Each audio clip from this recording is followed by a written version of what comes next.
Hello. Hello.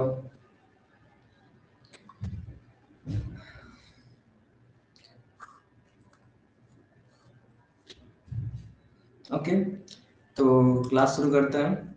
ठीक है, topic पे आते हैं वापस, कल जहाँ तक चलाए थे।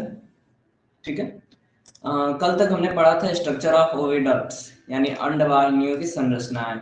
ठीक है, और आज हमको पढ़ना है स्ट्रक्चर ऑफ यूटेरस। ठीक है, कल के कुछ पॉइंट से लास्ट तक लिखते लिखते हमने कहा था कि हम इस पॉइंट्स को लिख दे रहे हैं, समझाने को हमने सारा कुछ समझा दिया था। ठीक है, तो अब आगे से समझा देते हैं। ठीक है, जो कल का छूटा हुआ है उसको कंप्लीटली समझा देते हैं। तो इसमें क्या क्या था कि हमने बताया था कि 2/3 हिस्सा को कहते हैं ampulla on the figure basis. ठीक है, फिगर बेसिस बताया था, ये जो 2/3 हिस्सा होती है फैलोपियन नलिका की या फिर अंडवाहिनी की, क्या होती है? एम्पुला होती है। उसके बाद इसका जो 1/3 हिस्सा होता है वो स्टेमस होता है। ठीक है, तो इन दोनों पॉइंट्स को हमने बता दिया था आपको।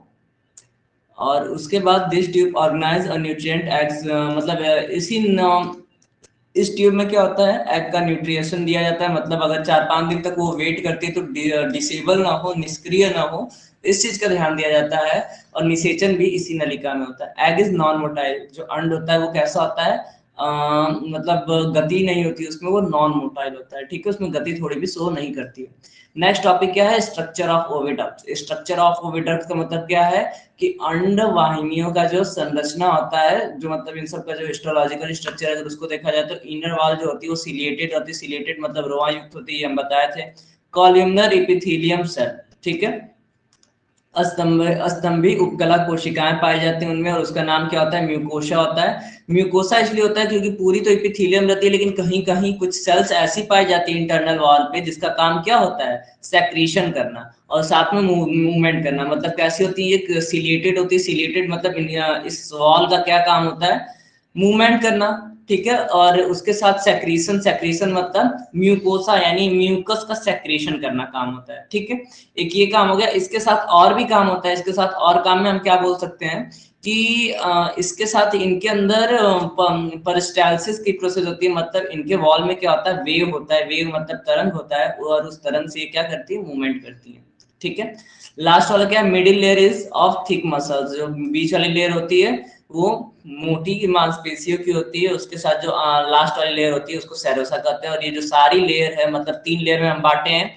एक लास्ट लेयर है जो सबसे बाहरी लेयर है, उसका नाम सेरोसा है। जो मिडिल वाली लेयर है वो थिक मसल्स की, और जो ऊपर वाली लेयर है वो मतलब जो एकदम इंटरनल लेयर है वो सीलिएटेड कॉलमनर एपिथेलियम की। और उस इंटरनल लेयर में कुछ जगहों पे सेक्रीशन, सेक्रेटरी सेल्स भी पाए जाते हैं। इतना तो खैर हो गया। ठीक है, इतना तो हमें समझ में आया कंप्लीटली। तो ये 3 लेयर में होता है, outer layer serosa, middle layer epithelial cells होती है लेकिन मोटी होती है। ठीक है, और internal layer ciliated columnar epithelial cell. Ciliated को बोलेंगे तो रोमा भी, कॉलमनर का मतलब होगा स्तंभी, एपिथेलियम मतलब उपकला, सेल मतलब कोशिकाएं। ठीक है, तो इतने टॉपिक्स हो गए। अब इसके बाद आता है structure of uterus. Structure of uterus मतलब गर्भाशय की संरचना।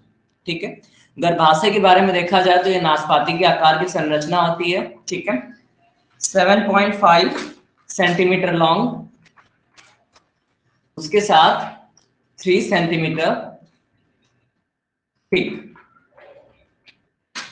और 5 सेंटीमीटर ब्रॉड। और 5 सेंटीमीटर मैक्सिमम ब्रॉड होता है, ज्यादा से ज्यादा अगर ब्रॉड होगा तो इतना होगा।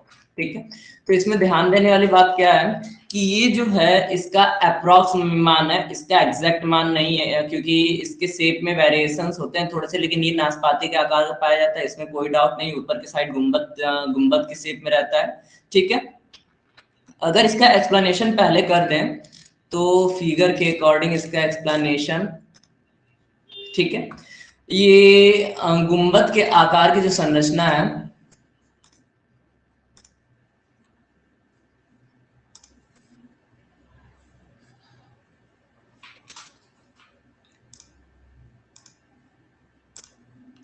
ये जो गुंबद के आकार की संरचना, इसे फंडस कहते हैं। ठीक है,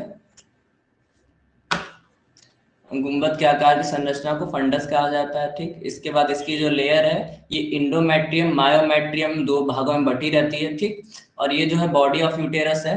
फंडस के बाद जो दूसरा आता है बॉडी आता है, और बॉडी और फंडस के बीच में, फंडस कैसे शेप का होता है, डोम शेप का होता है, मतलब गुंबद के आकार का होता है। ठीक है, और फंडस और बॉडी के बीच में क्या होती है, फैलोपियन ट्यूब रहती है, और नीचे वाला जो लेयर होता है उसे सैर्विक्स कहा जाता है। सैर्विक्स यहाँ पर लिखा हुआ, इतना जो पार्ट है सैर्विक्स कहा जाता है। ठीक है, अपर जो होता है वो ब्रॉड होता है, और लोअर जो होता है वो नैरो होता है। नैरो मतलब सकरा, सर्विकल एरिया को मतलब सर्वाइकल एरिया, जो सर्विक्स एरिया है ये कैसा होता है, पतला होता है। ठीक है, पतला के साथ वो मतलब नैरो मतलब सकरा होता है, और ये जो ऊपर का एरिया ये ब्रॉड होता है।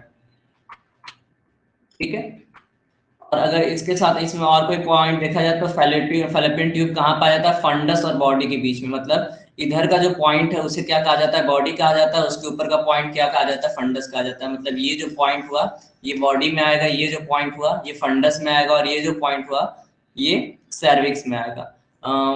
अगर देखा जाए कि यूटेरस को कितने भागों में बांटा जाता है, 3 भागों में बांटा जाता है। ऊपर वाला फंडस, बीच वाला बॉडी, नीचे वाला सर्विक्स। और जो सर्विक्स होता है वो सबसे नैरो होता है, ऊपर वाला सबसे ब्रॉड होता है, बीच वाला पूरी कंप्लीट बॉडी को कहा जाता है, जिसे यहाँ पर लिखा भी हुआ है बॉडी ऑफ यूटेरस। ठीक है, बॉडी और फंडस के बीच में फैलोपियन नलिका जुड़ती है, ये पॉइंट हो गया। In the wall of uterus the मतलब इंडोमेट्रियम जो होता है वो इनर लाइनिंग होती है। ये मायोमेट्रियम को आउटर लाइनिंग दिखाया, और यहाँ पर इंडोमेट्रियम को इनर लाइनिंग दिखाया। ठीक है, तो मायोमेट्रियम आउटर लाइनिंग है, इंडोमेट्रियम इनर लाइनिंग है। ठीक, तो मायोमेट्री मतलब जो इनर मतलब इंडोमेट्रियम है, इंडोमेट्रियम में ग्लैंडुलर सेल्स पाए जाते हैं। ग्लैंडुलर सेल्स का मतलब क्या है कि वो ग्रंथिनुमा कोशिकाएं होती हैं, अर्थात उनका काम क्या होता है, उनका काम होता है सेक्रीशन करना। ठीक है, सेक्रीशन मतलब वो कई अन्य कोशिकाओं तथा रक्त की एक परत जमाने का काम करती है, अर्थात म्यूकस का एक स्राव करती है। ठीक है, एक परत बनाती है, उस परत के बारे में डिटेल्ड अध्ययन हमको आगे चल के करना है कंप्लीटली। इसके बाद मायोमेट्रियम की बात करें तो ये मिडिल वाली लेयर होती है। ठीक है, इसके ऊपर भी एक लेयर होती है, और उसके ऊपर वही नॉर्मल सी लेयर पाई जाती है। मिडिल लेयर मायोमेट्रियम का बहुत रोल होता है, क्यों, क्योंकि अगर देखा जाए तो इसका शेप कितना होता है, नाशपाती के आकार का छोटा सा होता है। ठीक है, अब इतना बड़ा, इतना छोटा नाशपाती के आकार का है, तो उसमें एक बेबी कैसे आएगा, तो मतलब इनके मांसपेशियों को फ्लेक्सिबल होना पड़ेगा। तो जो मायोमेट्रियम होता है ये मोटा लेयर होता है, और ये ज्यादातर किसका बना होता है, चिकनी पेशी का बना होता है, और फिम्ब्रिएटेड कह सकते हैं, तंतु रूपी चिकनी पेशी। ठीक है, तंतु रूपी चिकनी पेशी मतलब इनमें थोड़ी बहुत तंतु वो तो फिलामेंट्स पाए जाएंगे। ठीक है, या फिर रेसी पेयर मतलब फाइबर्स मसल्स पाए जाएंगे, मतलब पेशी उत्तर रेसे वाले उत्तर थोड़े से पाए जाएंगे। ठीक है, इसका जो मेन काम होता है वो क्या होता है कि ये इस दीवार को पूरा कैसा बनाएगी, फ्लेक्सिबल बनाएगी। फ्लेक्सिबल मतलब लचीला बनाएगी। लचीला क्यों बनाएगी, ताकि जब बेबी इसमें फॉर्म करे तो ये फैल सके। ठीक है, तो ये इसको फैलने मतलब इसको फैलने वाला बनाने का काम इसका होता है। उसके बाद देखा जाए तो इसका जो सर्विक्स की वॉल होती है, इनका काम होता है म्यूकस का सेक्रीशन करना है। इतने दूर की जो वॉल्स है इनका काम क्या है, म्यूकस का सेक्रीशन करना। ठीक है, ये स्लेफ का स्राव करती है कंप्लीटली, जो कि बहुत तरीके से हेल्पफुल रहता है। ये मतलब एक एसिडिक मीडियम बनाता है, स्पर्म्स के मूवमेंट में हेल्प करता है, एग के मूवमेंट में हेल्प करता है, इन्फेक्शन से बचाता है, एक अपनी लेयर बना देता है जिससे बैक्टीरिया जो होते हैं वो आउटर लेयर है, यानी वो म्यूकस पे ही रह जाते हैं, वो इनर लेयर को टच नहीं कर पाते हैं। तो इसका जैसे मतलब काफी रोल है। ठीक है, तो ये सारा कंप्लीट एक्सप्लेनेशन किसका है, यूटेरस का। एक बार और एक्सप्लेनेशन कर दें तो इसकी जो लंबाई कितनी होगी, ये जो लंबाई यहाँ से लेके यहाँ तक है 7.5 मीटर 7.5 सेंटीमीटर लॉन्ग लगभग में माना जाएगा। इसकी जो मोटाई होगी, मोटाई 3 सेंटीमीटर होगा, और चौड़ाई अगर मैक्सिमम माना जाए तो ये 5 सेंटीमीटर होगा। ठीक है, ये जो चौड़ाई है ये 5 सेंटीमीटर, लंबाई जो है ये कितना होगा, 7.5 सेंटीमीटर अप्रॉक्स। ठीक है, कंप्लीट नहीं लेंगे उसको, लगभग में मानेंगे हम। तो एक ये हो गया, और इसके मतलब इसको कितने भागों में बांटा गया है, 3 भागों में बांटा गया है। कौन कौन से भाग हैं, पहला वाला भाग दिया हुआ है क्या, फंडस। ठीक है, दूसरा वाला भाग क्या दिया हुआ है, इंडोमेट्रियम, और तीसरा वाला भाग क्या दिया हुआ है, मायोमेट्रियम दिया हुआ है। ठीक है, 3 पार्ट हो गए, सॉरी, पहला वाला पार्ट फंडस है, दूसरा वाला पार्ट बॉडी है, तीसरा वाला पार्ट सर्विक्स है। ठीक है, इसको 3 भागों में बांटा गया है। इसके बाद एक इंडोमेट्रियम अंदर की लेयर है, और एक मायोमेट्रियम बाहर की लेयर है। इनके बारे में अब धीरे धीरे लिखते हुए चलेंगे, तो एक बार और एक्सप्लेन कर देंगे। अब लिखना शुरू करते हैं। ठीक है, ये बीच में जब लोग ज्वाइनिंग के लिए बोलते हैं तो थोड़ा सा गुस्सा आता है।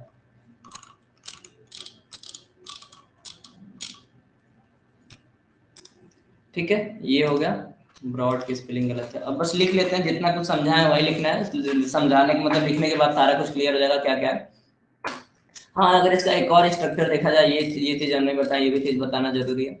इस स्ट्रक्चर में अगर हम आ जाए,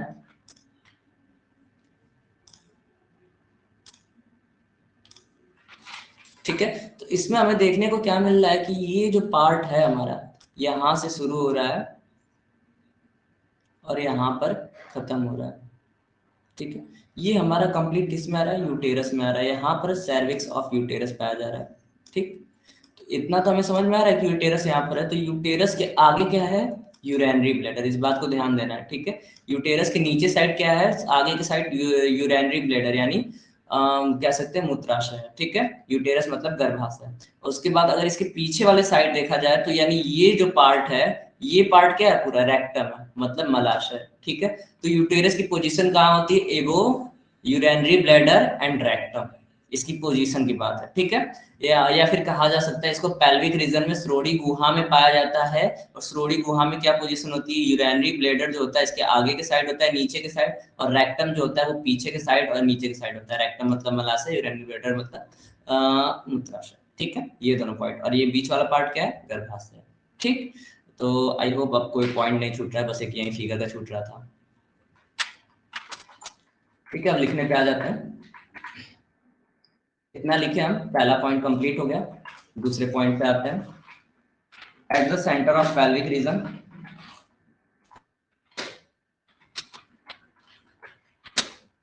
पेल्विक रीजन मतलब श्रोणि मेखला जो हड्डी है, उन दोनों के सेंटर में पाया जाता है, एकदम बीच में पाया जाता है।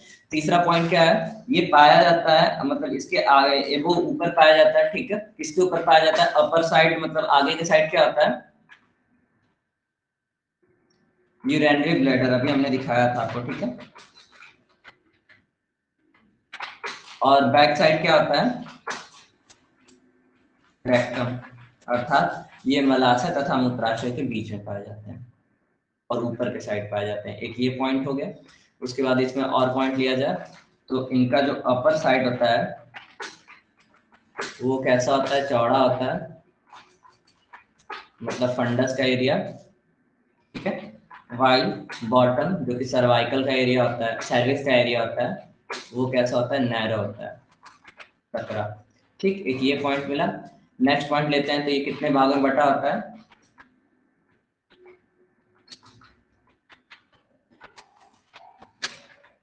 3 पार्ट्स में बटा होता है, हमने यही बताया आपको। कौन कौन से पार्ट, पहला पार्ट इनका फंडस होता है, उड़ जाएगा। ठीक है, फंडस ऊपर का गुंबद के आकार की संरचना। दूसरा पार्ट इनका बॉडी हो जाएगा, बॉडी मतलब फैलोपियन नलिका से नीचे का जो पॉइंट होता है। और लास्ट में जो सकरा एरिया आता है, नैरो स्ट्रक्चर, वो सैर्विक्स हो जाएगा। ठीक है, एक ये पॉइंट मिला। उसके बाद फैलोपियन ट्यूब इसमें कहाँ पाई जाती है, सॉरी ये कहाँ ओपन हो रहा है,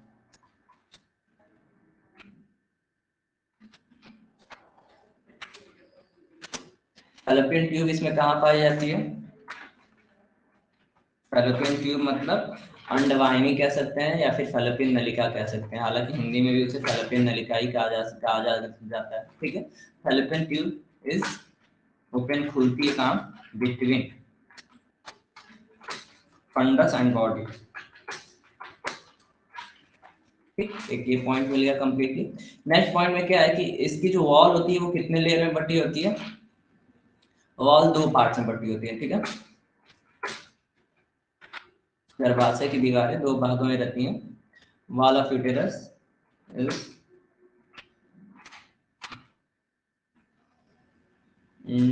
कह सकते हैं एक कैसे लिखें इसको, वॉल ऑफ यूटेरस लिख दे रहे हैं। पहला एक लिख दे रहे हैं इंडोमेट्रियम।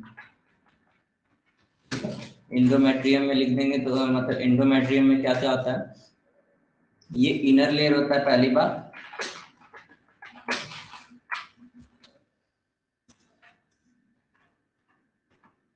इंडोमेट्रियम इनर लेयर होता है। उसके बाद इसमें क्या मतलब क्या क्या कहा जा सकता है, इसमें ग्लैंडुलर सेल्स पाई जाती है। ग्लैंडुलर सेल्स का मतलब क्या है, ग्रंथीय कोशिकाएं पाई जाती हैं, ग्लैंडुलर सेल्स। ठीक है, ग्रंथीय कोशिकाएं पाई जाती हैं। जो कि क्या करते हैं, दैट मेक सेक्रेशन करने का काम करते हैं। सेक्रेशन मतलब स्राव करने का काम करते हैं। इसके बारे में जब मानसिक चक्र के बारे में पढ़ेंगे तो जो वॉल का फॉर्मेशन होता है उसको ही इसमें पढ़ना होगा कंप्लीटली, ठीक है। एंडोमेट्रियम हो गया। जो दूसरा पार्ट होता है वो क्या होता है, मायोमेट्रियम होता है। अब बाहर की भी एक लेयर होती है सब, मतलब अब तक हमने जितने ऑर्गन्स पढ़े हैं सब में एक बाहर की लेयर होती है। बाहर की लेयर कौन सी होती है, एपिथेलियल सेल्स की। सेम है, इसमें भी बाहर की एक लेयर पाई जाती है जो कि किसकी होती है, एपिथेलियल सेल्स की होती है, ठीक है। तो मायोमेट्रियम जो होती है वो मिडिल होती है, मिडिल थिक लेयर। बाहर की लेयर जो होती है वो एपिथेलियल सेल्स की नॉर्मल लेयर उनको कहा जाता है। और किसकी बनी होती है, smooth cells. Middle thick layer से चिकनी पेशी की। सेल्स नहीं बोलेंगे, मसल्स बोलेंगे, ठीक है।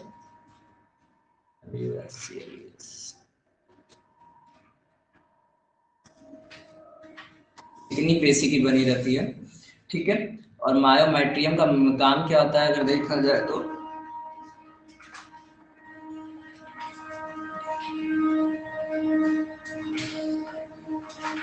मायोमेट्रियम का काम हम आपको क्या बताएं कि मायोमेट्रियम क्या करते हैं, फ्लेक्सिबल बनाती है। किसको बनाती है, गर्भाशय की दीवारों को। Makes the wall डिस्टेंसिबल।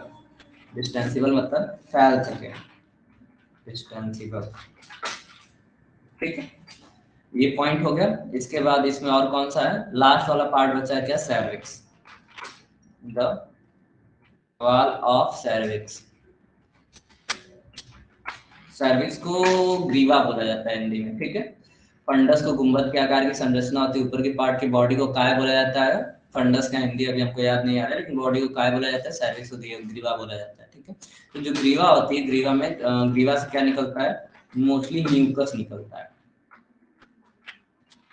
और म्यूकस अपनी एक लेयर बनाते हैं। म्यूकस बहुत तरीके से काम आता है, स्पर्म के मूवमेंट में काम आता है, एग के मूवमेंट में काम आता है, मैच्योरेशन में काम आता है, बैक्टीरियल इन्फेक्शन से प्रोटेक्शन में काम आता है। तो इतने में हमारा स्ट्रक्चर ऑफ यूटेरस कंप्लीटली खत्म हो जाता है, ठीक है।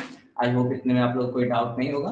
अब जो हमारा नेक्स्ट पॉइंट आता है वो आता है आउटर रीजन मींस वेजाइना आता है, ठीक है। स्ट्रक्चर ऑफ यूटेरस में आप लोगों का कोई डाउट है तो आप लोग पूछ सकते हैं। इतने ही पॉइंट्स पढ़ने होते हैं, फिगर के अकॉर्डिंग सारे पॉइंट्स को हमने समझा दिया है। आई होप इसमें आप लोग का थोड़ा भी डाउट नहीं होगा, ठीक है। Any comments?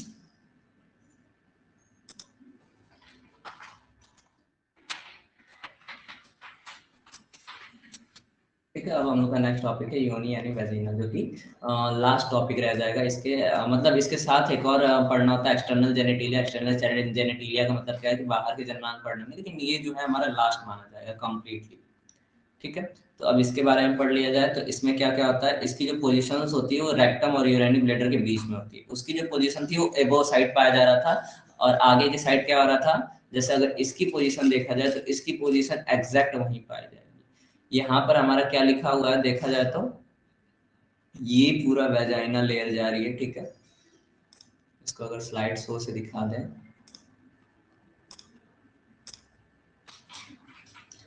यहाँ से लेके ये पूरी वेजाइना लेयर, ठीक है, बीच में कोई नहीं है। इसकी मतलब इतना लंबा का मतलब क्या है कि इसकी लंबाई भी होती है ठीक ठाक, मतलब 7.5 to 10 सेंटीमीटर होती है। मतलब इतनी लंबाई जो है ये 7.5 सेंटीमीटर से 10 सेंटीमीटर तक जाती है, ठीक। इसकी पोजीशंस में देखा जाए तो इसके आगे क्या पड़ रहा है, कंप्लीटली यूरिनरी ब्लैडर की लाइनिंग पड़ रही है, ठीक है। बहुत लोग कहते हैं कि नहीं ये दोनों पाइपलाइन सेम होती है। यहाँ पर हम फिगर में एकदम साफ साफ देख सकते हैं कि ये दोनों पाइपलाइंस क्या है, कंप्लीटली अलग है। यानी यूरिनेशन मूत्र मार्ग अलग होता है और जनन मार्ग अलग होता है, ठीक है। और उसके साथ हाँ, यूरिनेशन का वे अलग होता है और उसके बाद रिप्रोडक्शन का वे अलग होता है, ठीक है। कंप्लीटली इसमें मैं मतलब ओपनिंग एक ही जगह दिखाया है, बट उसके साथ जो लेयर है वो अलग अलग है, ठीक है। बीच में एक पार्टीशन है, आगे की साइड क्या पाया जा रहा है, यूरिनेशन वे पाया जा रहा है, और पीछे की साइड क्या है, रेक्टम पाया जा रहा है, ठीक है। तो ये एकदम एग्जैक्ट दोनों के बीच में पाया जा रहा है। आगे क्या पड़ता है, आगे पड़ता है यूरिनरी ब्लैडर, पीछे क्या पड़ता है, पीछे रेक्टम यानी मलाशय पड़ता है, ठीक। अब इसमें दूसरा क्या होता है कि मतलब अब इसमें अलग अलग पाइप्स का अलग अलग वर्ग भी होगा, जाहिर सी बात है, ठीक है। तो इसमें जो मतलब यूरिनरी ब्लैडर की पाइपलाइन है, यूरेथ्रा है। यूरेथ्रा का सिंपल सा काम यूरिनेशन यानी मूत्र विसर्जन का कार्य करना, ठीक है। उसके साथ ये वाला जो पार्ट है इसका दो काम होता है, क्या, मेंस्ट्रुएशन साइकिल और पास्चुरेशन। पास्चुरेशन मतलब प्रसव के दौरान ये चौड़ी हो जाती है, और पास्चुरेशन मतलब प्रसव मतलब बेबी को जन्म देना, ठीक है। और ये यूरिनेशन यानी मूत्र विसर्जन, ये पास्चुरेशन। पास्चुरेशन के साथ मेंसेस साइकिल को कंट्रोल करना, मतलब पीरियड्स के नेतृत्व करना। पीरियड्स भी इसी रास्ते से आते हैं। और हाँ, बस इतना ही, ठीक है। और इसके बाद इसके बीच में यहाँ पर अगर सर्वाइकल और इन दोनों के बीच में देखा जाए तो एक यहाँ पर एक स्पेस पाया जा रहा है, ठीक है, और एक यहाँ पर स्पेस पाया जा रहा है। ये दोनों जो स्पेस है इसको कहा जाता है फॉर्निक्स, ठीक है। फॉर्निक्स की जो वॉल होती है वो फाइब्रोमस्कुलर होती है। फाइब्रो मतलब फाइबर मतलब रेशे, और मस्कुलर मतलब पेशीय रेशे, ठीक है। और इसमें क्या पाया जाता है, ये जो परत होती है जिसको हमने रेड हाईलाइट किया, ये क्या होती है, म्यूकोसा की लेयर होती है, ठीक है। म्यूकोसा की लेयर का मतलब क्या है कि अब यहाँ से लेके जो पूरा रास्ता रहता है इन सब में सेक्रीशन होता रहता है, ठीक है। अब इसके बाद जितना पार्ट पढ़ना है हमें, मतलब जो भी पार्ट आगे बचा हुआ है इसमें कंप्लीटली क्या है, सेक्रीशन का पार्ट है कंप्लीटली, ठीक है। ठीक है, तो अब आगे देखा जाए तो इसमें ट्रांसवर्स फोल्ड पाए जाते हैं, ठीक है। यानी अब जो अगर ट्रांसवर्स फोल्ड का, हाँ ये ट्रांसवर्स फोल्ड, ठीक है। ये जो साइड साइड की स्पेस बचा हुआ है इसमें साफ नाम लिखा हुआ है, क्या, फॉर्निक्स, ठीक है। यानी इतने दूर की लेयर में साफ लिखा हुआ है फॉर्निक्स की लेयर है साइड साइड में। और इसमें क्या दिख रहा है कि इसमें पतली पतली लाइनिंग देखने को मिल रही है, और लाइनिंग को क्या नाम दिया है, वेजिनल रगी नाम दिया है। अब वेजिनल रगी का मतलब क्या होता है, वेजिनल रगी का मतलब होता है कि ये जो लाइनिंग है, ये लाइनिंग का वैल्यू का मतलब इसको कैसे कहें कि इसमें जो मसल्स होती हैं उनमें ट्रांसवर्स फोल्ड पाए जाते हैं। ट्रांसवर्स फोल्ड मतलब ये एक दूसरे से हल्का हल्का फोल्ड रहती हैं, और फोल्ड की वजह से इनमें एक उभार रहता है, ठीक है। अगर इसको ऐसे देखा जाए तो इसमें हल्का हल्का ऐसा ऐसा उभार पाया जाता है, ठीक। अब इसके बाद देखा जाए तो इसमें म्यूकोसा की जो लेयर होती है वो नॉन कैरेटिनाइज्ड होती है। नॉन कैरेटिनाइज्ड मतलब ये कंप्लीट लिविंग सेल है, ठीक है। कंप्लीट लिविंग सेल, इसमें कोई भी डेड सेल नहीं, नॉन कैरेटिनाइज्ड अर्थात ये एकदम सॉफ्ट लेयर होती है। लेकिन अगर देखा जाए तो मतलब जो फिजिकल होता है, फिजिकली देखा जाए तो ये सॉफ्ट लगती नहीं है, इसमें लगता है कि डेड सेल्स है। काफी मतलब सॉलिड रहती है। सॉलिड इसलिए रहती है क्योंकि ये जो लेयर्स है आपस में सिकुड़ गई, सिकुड़ने की वजह से काफी मतलब कॉम्प्लेक्स एक जटिल संरचना बनाती है, और वो जटिलता की वजह से काफी सॉलिड लगता है, ठीक है, कंप्लीटली। और इसमें कौन सी, अगर देखा जाए ये जो म्यूकोसा लेयर है इसमें कौन सी कोशिकाएं भाग लेती है, कौन सी किस टाइप के सेल्स पाई जाती हैं, तो इसमें स्क्वैमस सेल्स पाई जाती हैं।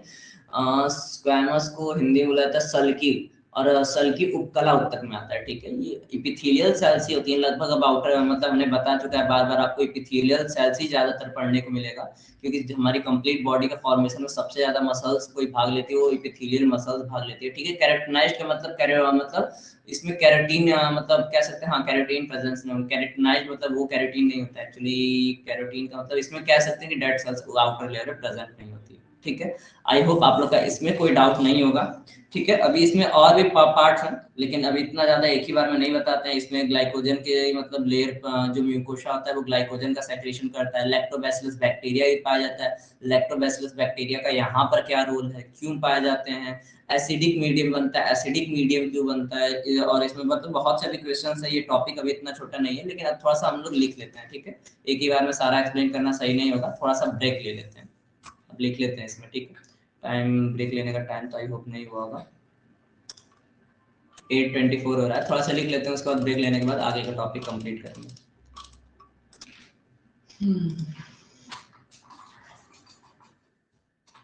ठीक है, पहले पोजीशंस की बात कर लें।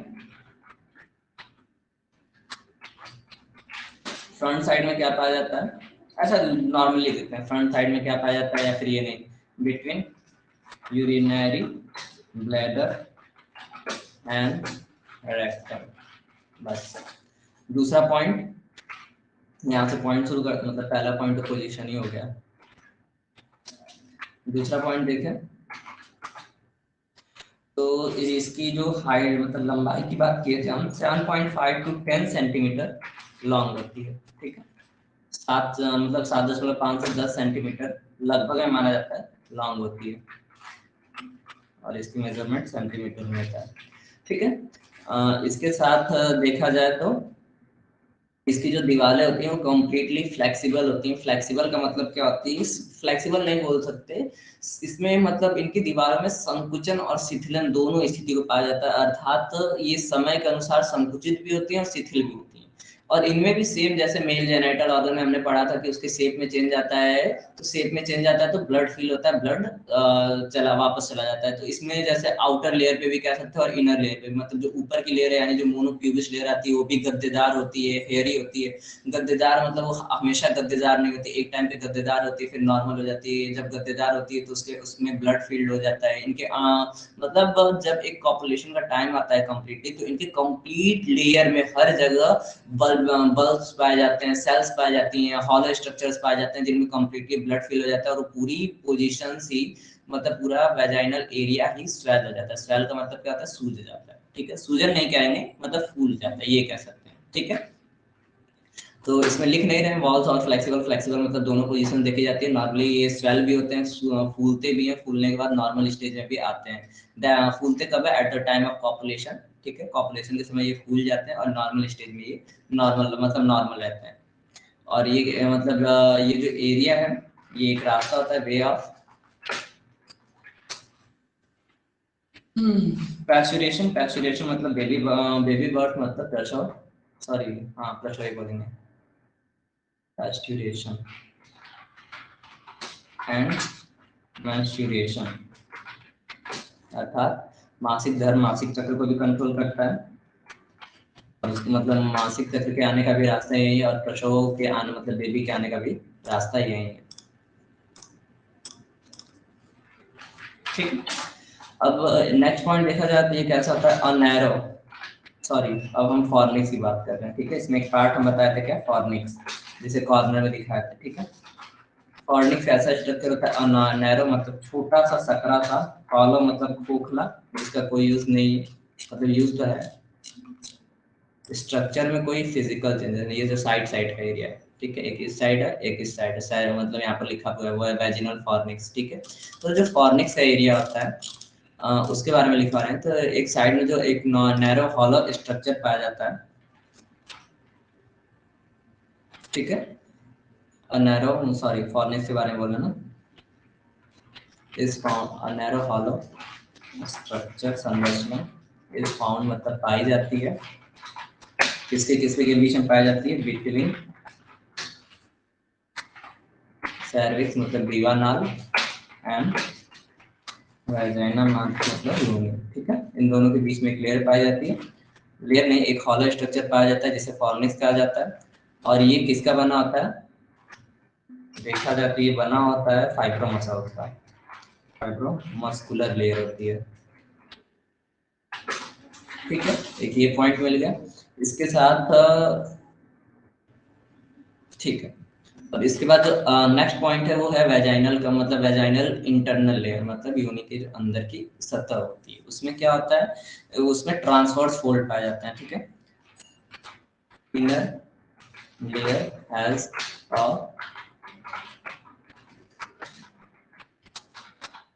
ट्रांसवर्स फोल्ड्स, ट्रांसवर्स फोल्ड जो रहते हैं उसको क्या कहा जाता है, रॉगी कहा जाता है, RUGAI।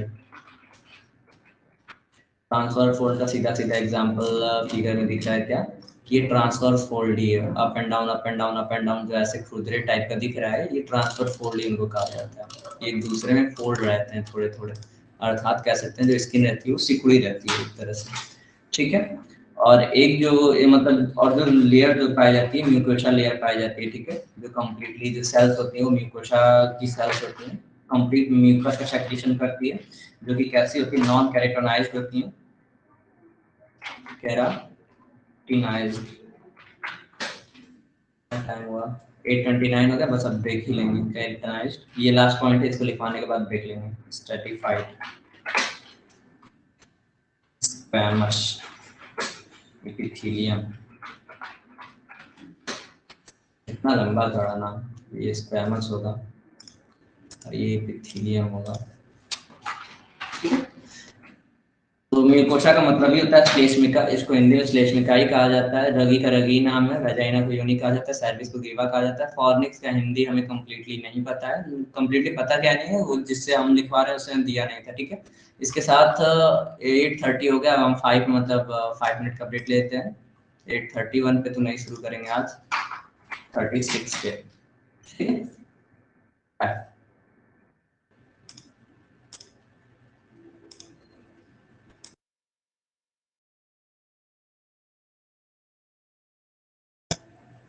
आज कुछ पूछना हो, कोई स्लाइड ओपन करनी हो तो आप लोग बोल सकते हैं।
ओके, तो वापस टॉपिक पे आते हैं अपने। ठीक है, इतना हमने पढ़ा। ठीक है, इतना हो गया। अब हमें इसके आगे पढ़ना है। इतना में आई होप आपको कोई डाउट नहीं होगा। ठीक है,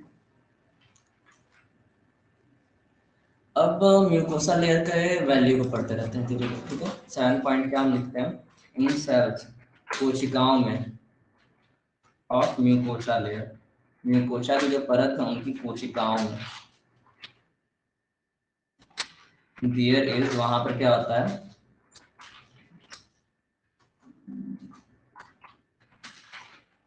है ना, ग्लाइकोजन स्टोर।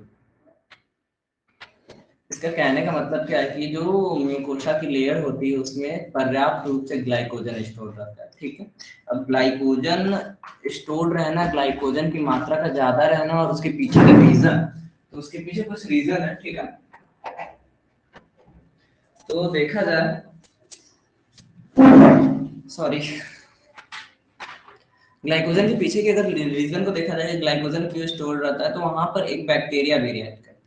ठीक है, बैक्टीरिया पाया जाता है सिंपल सा लैक्टोबैसिलस। अब लैक्टोबैसिलस क्या काम करता है, वो जितने भी उसमें ग्लाइकोजन पाए जा रहे हैं वो सबको किस में बदल देता है, वो बदल देता है कार्बोनिक एसिड में। ठीक है, जो लैक्टोबैसिलस आ रहता है वो ग्लाइकोजन को कार्बनिक एसिड में बदलता है और वो जो एसिडिक नेचर बनाता है कंप्लीटली। ठीक है, अब इससे हमको क्या समझ में आ रहा है कि वेजाइना का जो लेयर रहेगा, मतलब वेजाइना का जो मोड रहेगा वो कैसा रहेगा, कंप्लीटली एसिडिक रहेगा, अम्लीय रहेगा। ठीक है, तो जब अम्लीय रहेगा तो उसका काम, अम्लीयता का काम क्या होता है, किलिंग जर्म्स, जर्म्स को मारना कंप्लीटली और किसी इंफेक्शन से बचाना। ठीक है, तो अब इन्फेक्शन से बचाना होता है, तो यहाँ पर जो अम्लीय माध्यम है वो तो स्पर्म को यानी शुक्राणु को भी हानिकारक पहुंचाएगा। तो ऐसे में जो निषेचन है वो संभव नहीं। तो जो शुक्राणु का क्षारीय माध्यम बनता है, जो मतलब सीमेन होता है, जो वीर्य होता है, वो कम्प्लीटली कैसा माध्यम बनाता है, वो कम्प्लीटली क्षारीय माध्यम बनाता है, बेसिक रहता है। ठीक है, वेजाइना क्या है, कम्प्लीटली एसिड है, और जो सेमेन है वो क्या है, कम्प्लीटली बेसिक है। ठीक है, एक अम्ल है दूसरा क्षार है, दोनों को मिला देंगे न्यूट्रल स्थिति आ जाती है। ठीक है, जब न्यूट्रल स्थिति आ जाती है तो स्पर्म भी उसमें कंप्लीटली एक्ट करते हैं, कंप्लीटली जाके इजीली रिप्रोडक्शन कर सकते हैं।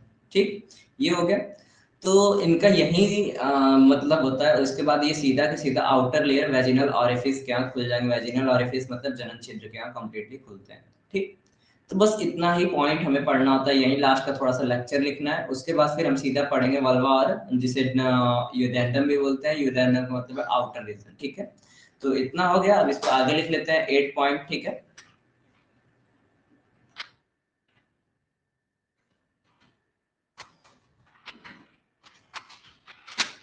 हम बैक्टीरिया, कुछ बैक्टीरिया पाए जाते हैं, बैक्टीरिया। ठीक है, कुछ बैक्टीरिया में जो मोस्टली होता है वो कौन सा बैक्टीरिया हमने बताया आपको, लैक्टोबैसिलस। और उस बैक्टीरिया का काम क्या होता है,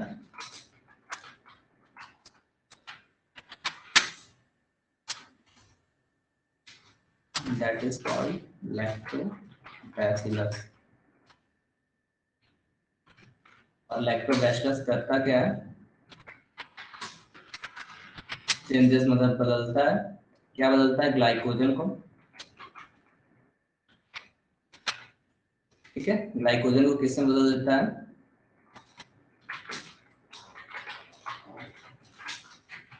कार्बनिक एसिड में कंप्लीटली बदल देता है। ठीक, एक ये पॉइंट हो गया। उसके बाद अब इसका मतलब क्या होता है, तो ये क्यों बदलता है, तो उसके पीछे रीजन क्या होता है कि एक अम्लीय माध्यम बनता है, एक अम्लीय नेचर बनता है। ठीक है, acidic nature.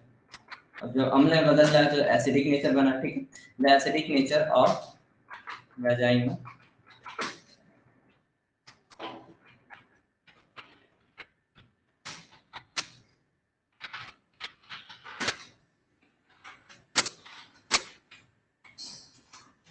And protect from infection.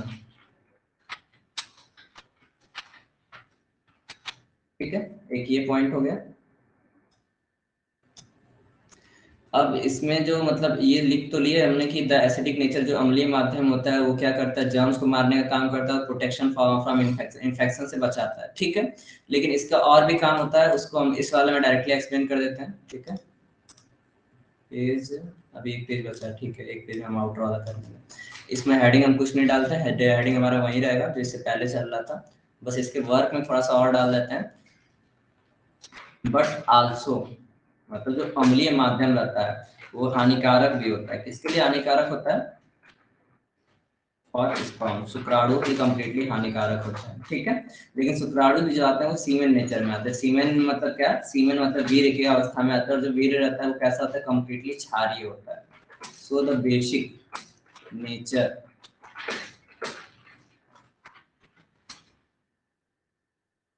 Change, बदल देता है this acidic nature to neutral, ठीक है। डायरेक्ट ट्रांसलेट कर रहे हैं, सेंटेंस गलत हो सकता है थोड़ा बहुत, न्यूट्रल बदल देता है, ठीक है।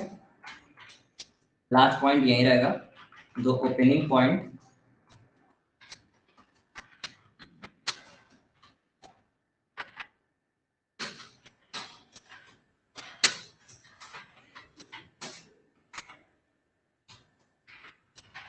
ठीक है, ये कंप्लीटली खत्म हो जाता है। अब इसमें हमको और कुछ नहीं पढ़ना है। अब इसके बाद हमको सीधा आउटर रीजन को पढ़ना है, आउटर में कितने लेयर पाए जाते हैं, ठीक है। तो आई होप इसमें आप लोगों को कोई डाउट नहीं होगा, कोई क्वेश्चन नहीं होगा। टॉपिक्स लगभग हमने सारे सारे पॉइंट्स के एकदम क्लियरली बताया, कोई कंफ्यूजन नहीं है। अब हमको इसके आउटर लेयर के बारे में पढ़ना है, ठीक है, एक्सटर्नल जेनिटिलिया जिसे कहा जाता है। तो हेडिंग हमारी रहेगी, वैसे में इसको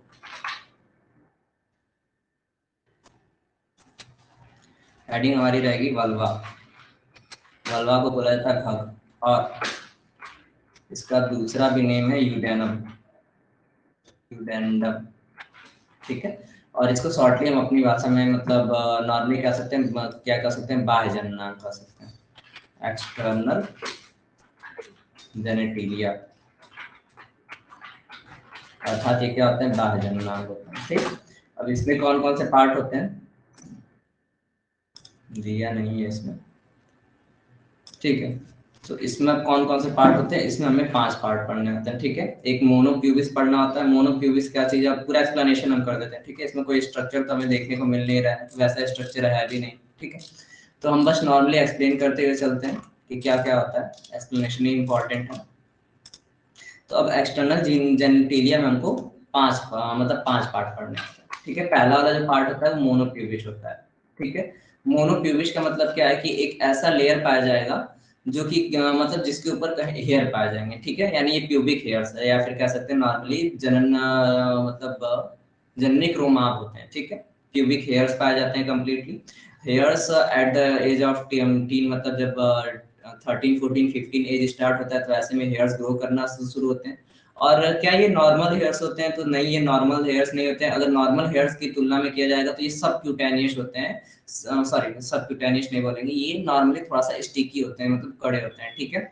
और जो वहां पर मोनोप्यूबिस एरिया मतलब जो हेयर का एरिया है उसमें जो टिश्यू पाया जाता है वो कैसा होता है? सब क्यूटेनियस फैटी टिश्यू, ठीक है। सब क्यूटेनियस वसी उत्तक पाया जाता है। और ये वसी उत्तक मतलब हमने क्या बताया था, कंप्लीट वेजाइनल जो ऑरिफिस है, यानी जो वेजाइनल एरिया है कंप्लीट योनि की के आसपास का जितना एरिया है सारे के अंदर ये मतलब कैपेबिलिटी होती है, ये एबिलिटी होती है कि जब कॉपुलेशन का टाइम आता है तो स्वेल कर जाते हैं, सूज जाते हैं। तो ये जो मोनोप्यूबिस एक गद्देदार एरिया बना लेता है, ठीक है, at the time of copulation के समय पे। नॉर्मली नहीं, और नॉर्मली ये नॉर्मल रहते हैं, फैटी टिश्यू यानी वसी उत्तक पाई जाती है, ठीक है।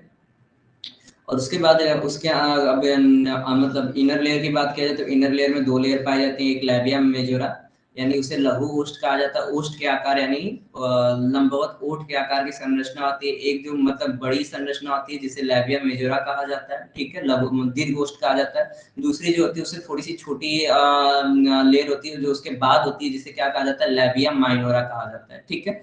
लैबिया मेजोरा में सबैसियस ग्लैंड पाई जाती है। सबैसियस ग्लैंड का मतलब क्या है कि वो कंप्लीटली स्वीट का सेक्रेशन करती है, मतलब कह सकते हैं पसीने का सेक्रेशन करती है, ठीक है। दूसरी जो लेयर पाया जाए मतलब दूसरा जो ग्लैंड पाया जाता है उसमें स्वीट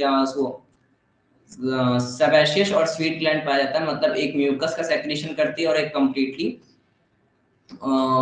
म्यूकस के साथ कह सकते हैं किसका सेक्रेशन, कंप्लीटली हार्मोनल, मतलब एक तेलीय ग्रंथि होती है जो कि ऑयल का सेक्रेशन करती है, एक स्वीट ग्लैंड होती है जो कि पसीने का सेक्रेशन करती है। 2 ग्लैंड पाई जाती है लैबिया मेजोरा पे, ठीक है, अर्थात दीर्घ ओष्ठ पे जो आउटर लेयर होती है। आउटर मतलब दो लंबवत ओष्ठ के आकार की संरचना होती है, एक पहली जो रहती है वो बड़ी रहती है, दूसरी जो होती है वो छोटी होती है।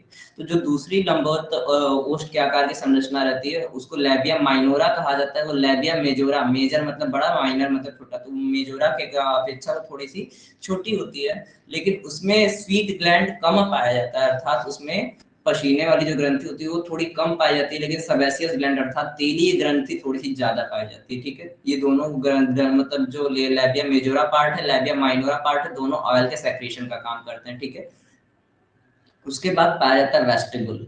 ठीक है, वेस्टिबुल की स्ट्रक्चर मतलब अब जो वेजिनल ऑरिफिस अर्थात जो जनन छिद्र के ऊपर ही वेस्टिबल का आर्गन है, जो कि स्पिंडल शेप का रहता है। ठीक है, स्पिंडल शेप मतलब स्प्रिंग के शेप का रहता है नॉर्मली। ठीक है, तो जो वेस्टिबुल रहता है, वेस्टिबुल वेजिनल ऑरिफिस क्या पाया जाता है, कंप्लीटली स्पिंडल शेप का होता है, और उसके ऊपर एक लेयर कवर की रहती है, एक झिल्ली कवर की रहती है, जिसे क्या कहा जाता है, हाइमेन कहा जाता है। ठीक है, और वेस्टिबुल के नीचे दो बल्ब के मतलब दो बल्ब पाए जाते हैं, जिसे बल्ब ऑफ वेस्टिबुल कहा जाता है। देखा जाए तो इसमें शायद लिखा हुआ मिल जाएगा बल्ब ऑफ वेस्टिबुल। तो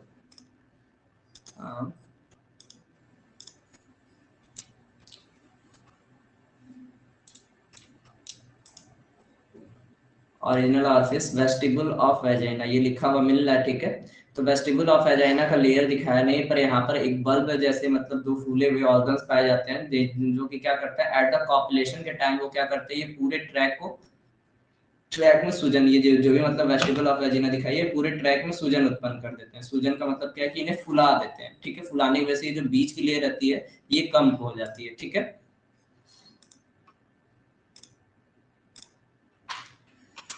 तो सॉरी, ये जो वेस्टिबुल है, वेस्टिबुल क्या करते हैं, इस कंप्लीट लेयर में, ठीक है, ये जो कंप्लीट इसकी लेयर है, इस कंप्लीट लेयर में क्या करते हैं, स्वेलिंग कर देते हैं।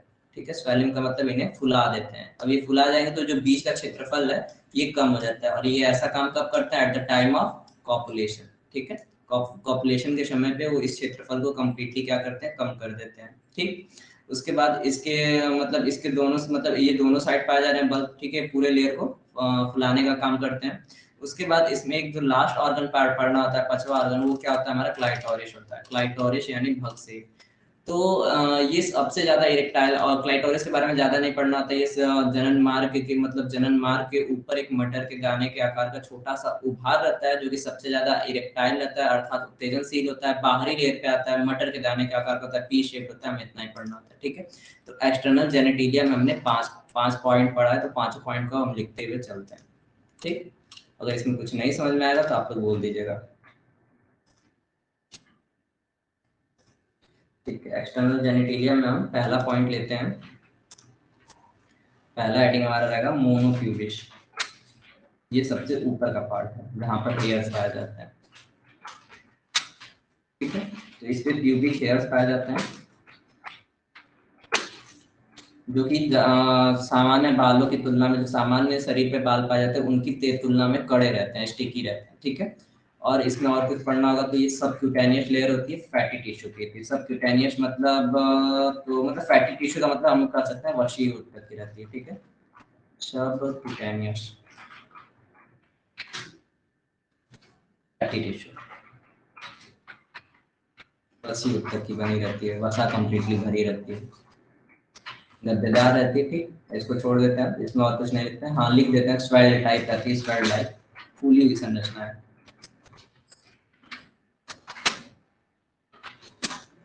सेकंड हमारा जो है लैबिया मेजोरा है, जिसे दीर्घ ओष्ठ बोला जाता है। ओष्ठ मतलब लंबवत ओष्ठ के आकार की जो बड़ी संरचना रहती है उसको दीर्घ ओष्ठ बोला जाता है। उससे छोटी इनर साइड में पाई जाती है उसे लघु ओष्ठ बोला जाता है। तो दीर्घ ओष्ठ में हमें क्या क्या लिखना है, लैबिया मेजोरा हो गया।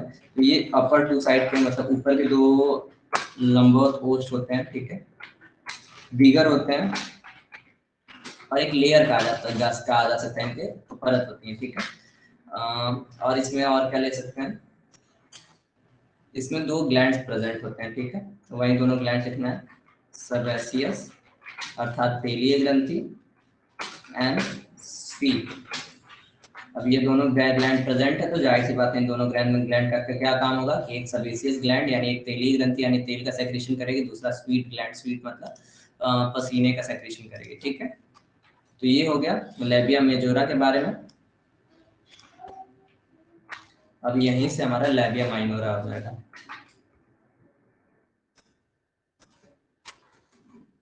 लेबिया माइनोरा, ठीक है, ये अपर टू साइड के नीचे का होता है, ठीक है, बिलो लेबिया मेजोरा। लेबिया मेजोरा के नीचे रहते हैं, दोनों साइड पे रहते हैं, स्मॉलर रहते हैं। स्मॉलर मतलब स्मॉलर ऐसा नहीं लिखेंगे, हम लिख रहे हैं कंपेरेटिवली मतलब तुलनात्मक रूप से, कंपेरेटिवली तुलनात्मक रूप से स्मॉलर होते हैं then labia majora. Labia majora से थोड़े से स्मॉलर रहते हैं, ठीक है। और इसमें नेक्स्ट पॉइंट क्या ले सकते हैं, ये सबेसियस और स्वीट ग्लैंड जो दिया हुआ है, इसमें सबेसियस ग्लैंड कंप्लीटली पाया जाता है लेकिन स्वीट ग्लैंड नहीं पाया जाता है, ठीक है। सॉरी, स्वीट ग्लैंड लेस होता है, सबेसियस कंप्लीट होता है। सबेसियस ग्लैंड प्रेजेंट है कंप्लीट रूप से, और स्वीट ग्लैंड जो होता है वो थोड़ा कम पाया जाता है। और इसमें क्या पॉइंट मिलेगा हमें, चौथा वाला जो है वेस्टिबुल है। वेस्टिबुल का शेप कैसा होता है, स्पिंडल शेप्ड होते हैं,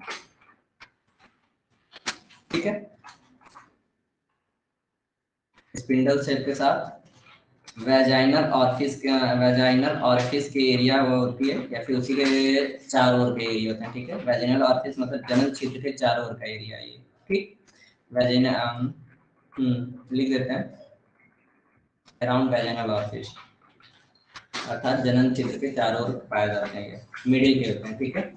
और इसी के ऊपर एक मेम्ब्रेन पाई जाती है, उस मेम्ब्रेन के बारे में कहानी जो है, मतलब लंबी थोड़ी लेक्चर रहेगा, और उसके मेम्ब्रेन के पीछे लेक्चर जो है वो हम इसके बाद वाले चैप्टर में पढ़ेंगे कि उस मेम्ब्रेन को हाइमेन कहते हैं, लोकल लैंग्वेज में सील कहते हैं, उसका वैल्यू क्या होता है, उसको लोग क्यों इतनी वैल्यू देते हैं, और अगर है तो क्यों है, क्योंकि इस पे मूवी बन चुकी है, कई मतलब शॉर्ट स्टोरीज बन चुकी है जिनको नॉमिनेशन अवार्ड मिला है। मध्य प्रदेश में शादी से पहले मेडिकल टेस्ट करवाया जाता था, जो कि आज भी लगभग बहुत से एरिया में पाया जाता है। विक्की डोनर ने उस पर मूवी बन मतलब सॉरी विक्की डोनर नहीं, मतलब आयुष्मान खुराना उस पर मूवी बनाया है, कौन सी मूवी है वो हमको याद नहीं है, ठीक है।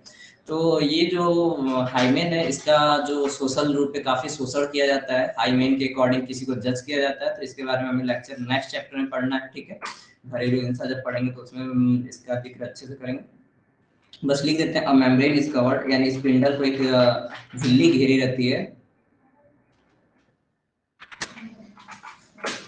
इस परत को एक झिल्ली घेरी रहती है, जिसे क्या कहते हैं, हाइमेन कहते हैं, ठीक है। हाइमेन के बारे में भी हमें आगे अच्छे से पढ़ना है। और इसमें वेस्टिबुल के दोनों साइड क्या पाया जाता है, एक बल्ब पाया जाता है, जो कि इनको पूरी ट्रैक को क्या करने का काम करता है, फुलाने का काम करता है। बिलो वेस्टिबुल, वेस्टिबुल के ठीक नीचे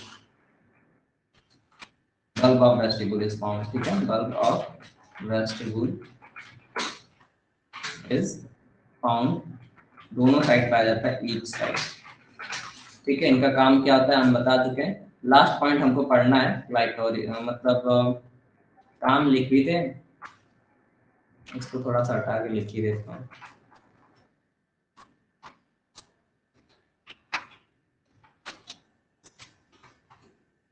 ठीक है, अगर इनका काम लिखना है तो at the time of population, अर्थात जनन के समय,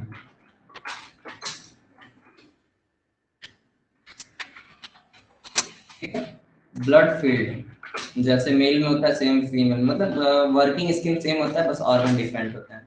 in the bulb of vestibule, bulb of vestibule एक हॉलो स्ट्रक्चर रहता है जिसमें ब्लड फील हो जाता है, जिसकी वजह से ये कंप्लीट वेजिनल ट्रैक को क्या कर देता है, फुला देता है, ठीक है। which makes the vaginal tract swelled मतलब यहाँ पर सूजन होगा, लेकिन हम यहाँ पर swelled का मतलब फुलाने से ले रहे हैं, एंड थिनर मतलब पतला कर देता है, ठीक है। तो एक ये हो गया हमारा। अब लास्ट में क्लाइटोरिस, जो लास्ट हेडिंग बचा हुआ है उसी का एक्सटर्नल जेनिटेलिया में इसको लिख ही देते हैं। क्लाइटोरिस के बाद कल का देखें जो जनरल टॉपिक रहेगा तो उसको पढ़ा जाएगा या फिर जो भी, ठीक है। क्लाइटोरिस क्या होता है? इरेक्टाइल ऑर्गन है। इरेक्टाइल मतलब अत्यंत उत्तेजनशील। जैसे मेल में जो अत्यंत उत्तेजनशील उत्तेजक अंग था वो क्या था? हेड ऑफ पेनिस था, ठीक है। इसमें क्या होता है? इसमें क्लाइटोरिस होता है, कंप्लीटली इरेक्टाइल होता है। सबसे बाहर का एरिया होता है आउटर पोजीशन, क्या होती है? At the upper side of upper joint of labia majora. Labia majora यानी जो दीर्घोष्ठ होते हैं, दीर्घोष्ठ के दोनों कोण मतलब दोनों छोर जहाँ मिलते हैं वहां के ऊपर साइड पाया जाता है। इरेक्टाइल होता है। इरेक्टाइल मतलब अत्यंत उत्तेजक होता है और इसका शेप जो होता है वो पी शेप रहता है, ठीक है। पी शेप मतलब मटर के दाने के आकार का है, फिर हल्का सा गोल सा छोटा सा उभार रहता है, ठीक है। अत्यंत उत्तेजक रहता है, कई हार्मोन का सेक्रेशन करता है, इसमें से कई नशे गुजरी रहती हैं। इसके बारे में और इससे ज्यादा नहीं पढ़ना होगा। इसके साथ I hope female genital organs completely खत्म हो गया होगा। जो बचा होगा थोड़े बहुत ग्लैंड्स बचे होंगे वो भी हमको जनन के साथ ही पढ़ना है, ठीक है। देखा जाए, हाँ कल का टॉपिक रहेगा ब्रेस्ट, ह्यूमन ब्रेस्ट के बारे में पढ़ना होगा, जो कि मेल और फीमेल दोनों में पाए जाते हैं। मेल में एक्टिव रहते हैं, फीमेल में एक्टिव नहीं होते हैं। फीमेल जेनिटल ऑर्गन या फिर फीमेल रिप्रोडक्टिव ऑर्गन में हमारा 5 पॉइंट कंप्लीटली खत्म हो चुका है। इसके बाद हमें इसके आगे अब कल पढ़ेंगे बार्थोलिन ग्लैंड्स के बारे में और ब्रेस्ट के बारे में, ठीक है।